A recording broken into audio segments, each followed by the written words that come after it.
yaptılar. Size de işte şu kovdur da deyip yapışanlar ama bir yıl yaşamak eceğinin kendine gidip taşlak gideyim. Vurursun adam oğlum. Bu ne hakaret yani. Açık ne diyeyim mi? Hudaydan dile almadım. Kormuşumu yüzüme uğrayanları. Görmeyin deyip bakın. Nokot. Önkileri Huday bizi az görüp yeni birin verdi. Beyleki ot puska gittim ay.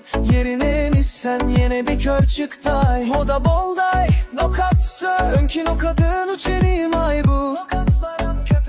Bazarda blogerlardan yana aç ki kaldı mı ka. Coşkun baba hareketinde tıkadı mı.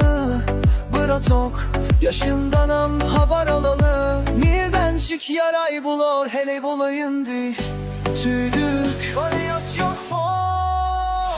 Aç kimden güneme yok. Elim at etmen güle. İzinde kıyen sen olaymasın. Yavaşlak var.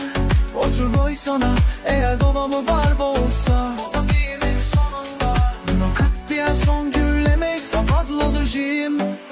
Sene mütket os nokattan oturdu. Aç kimden güleme yok. Elim at etmen güle.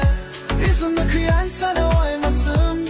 Yavaşak var. Otur boy sana eğer dolama bar bolsa. O da değilim sonunda. Nokat diye son gürlemek zavadlıcıyım. Sene mütket os nokattan oturdu. Önkileri Huday bize az görüp yine birin verdi. Beyleki ot kuska gittim ay. Yerine mi sen yine bir kör çıktay.